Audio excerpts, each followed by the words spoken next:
మీద సెటిల్ వేయటానికి కౌంటర్లు వేయటానికి ప్రకాష్ రాజ్ ముందు వరుసలో ఉంటాడు.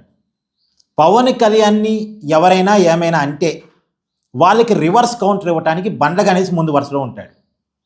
పవన్ కళ్యాణ్ని విమర్శించటానికేమో ప్రకాష్ రాజ్ ముందు వరుసలో ఉంటాడు. పవన్ కళ్యాణ్ని ఎవరైనా ఏమైనా అంటే వాళ్ళకి రివర్స్ కౌంటర్ ఇవ్వటానికి బండ్ల గణేష్ ముందు వరుసలో ఉంటాడు. ఇప్పుడు పవన్ కళ్యాణ్ కోసం ప్రకాష్ రాజుకు బండ్ల గణేష్కు మధ్య మాటల యుద్ధం కొనసాగుతుంది. నిజానికి ప్రకాష్ రాజుకి బండ్ల గణేష్ కంటే కోటా శ్రీనివాసరావు గారు ఉండుంటే గట్టి కౌంటర్ ఇస్తారండి. ఆయన భలే కౌంటర్ ఇచ్చేవాళ్ళు ప్రకాష్ రాజుకి. ఇప్పుడు మన మధ్య లేరు కోటా శ్రీనివాసరావు గారు. కోటా శ్రీనివాసరావు గారు మాట్లాడారంటే ప్రకాష్ రాజు దవడ బాగలు కొట్టినట్టుండేది. అలా కౌంటర్ ఇచ్చేవాళ్ళు. ఇప్పుడు మన మధ్య లేరు ఆయన. సరే, ఇప్పుడు బండ్ల గణేష్ పవన్ కళ్యాణ్ని విమర్శించినందుకు ప్రకాష్ రాజుకి గట్టిగానే కౌంటర్ ఇచ్చే ప్రయత్నం చేస్తున్నాడు. అసలు వివాదం ఎక్కడ స్టార్ట్ అయిందంటే, ఈ మధ్యలో హైదరాబాద్లో పవన్ కళ్యాణ్ గారు ప్రెస్ మీట్ పెట్టి తెలంగాణ ఎన్నికల్లో కూడా జనసేన పోటీ చేస్తుంది, నేను తెలంగాణ అంతా తిరుగుతాను అని అన్నారు కదా. దానికి ప్రకాష్ రాజు గారు, మీరు వస్తానంటే మేము వద్దంటామా, రండి దొర, మరి ఒంటరిగా వస్తారా పొత్తులతో వస్తారా అది కూడా క్లారిటీ ఇవ్వండి దొర, జస్ట్ ఆస్కింగ్ అంటూ ట్వీట్ చేశారు.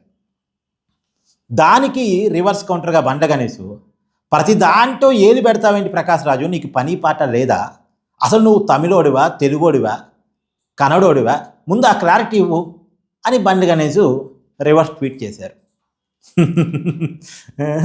ప్రకాష్ రాజు పవన్ కళ్యాణ్ ఏదైనా అనాలంటే ఉరుక్కుంటూ వస్తాడు. ఇక్కడ ఒక విషయం గమనించాలి. ఆల్రెడీ ప్రకాష్ రాజు గతంలో కర్ణాటక ఎన్నికల్లో పోటీ చేశాడు. కర్ణాటక అసెంబ్లీ ఎన్నికల్లో పోటీ చేశాడు. డిపాజిట్ కూడా రాలే. తమిళనాడు సినీ పరిశ్రమ ఎన్నికల్లో పోటీ చేయాలని చూశాడు. అక్కడ వర్కౌట్ కాలే. మనకాడ కూడా మా అసోసియేషన్ ఎన్నికల్లో ప్రెసిడెంట్గా పోటీ చేశాడు కదా, కానీ ఓడిపోయాడుగా. మంచి విష్ణు వర్సెస్ ప్రకాష్ రాజు మధ్య పోటీ జరిగితే ప్రకాష్ రాజు ఓడిపోయాడు. నిజానికి ప్రకాష్ రాజుని నిలబెట్టినందుకు మెగా కోటరీ కూడా తలబట్టుకుంది. ప్రకాష్ రాజుకి నాగబాబు సపోర్ట్ ఇచ్చాడు, డైరెక్ట్గానే ఇచ్చాడు. అంటే మెగా కోటరీ సపోర్ట్ ఇచ్చింది. అలాంటి సపోర్ట్ ఇచ్చిన తర్వాత తలబట్టుకున్నారులేండి. ఎందుకు మేము అనవసరంగా వీడికి సపోర్ట్ ఇచ్చామా అని తలబట్టుకున్నారు. కేవలం ప్రకాష్ రాజు కాబట్టి మెగా కోటరీ సపోర్ట్ ఇచ్చినా ఓడిపోయాడు, కానీ మిగతా ఇంకెవరన్నా ఉంటే గెలిచేవాళ్ళేమో.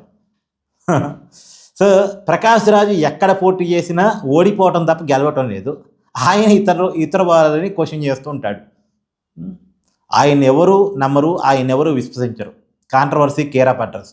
కానీ ప్రకాష్ రాజు నటుడిగా మంచి నటుడు, కానీ అనవసరమైన కాంట్రవర్సీలోకి దూరి పరువు తీసుకుంటూ ఉంటాడు.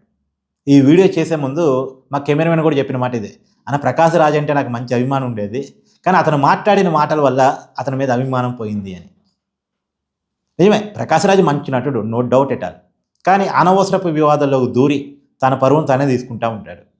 మీ అభిప్రాయాన్ని ఇక్కడ కామెంట్ చేసే ప్రయత్నం చేయండి. Thank you.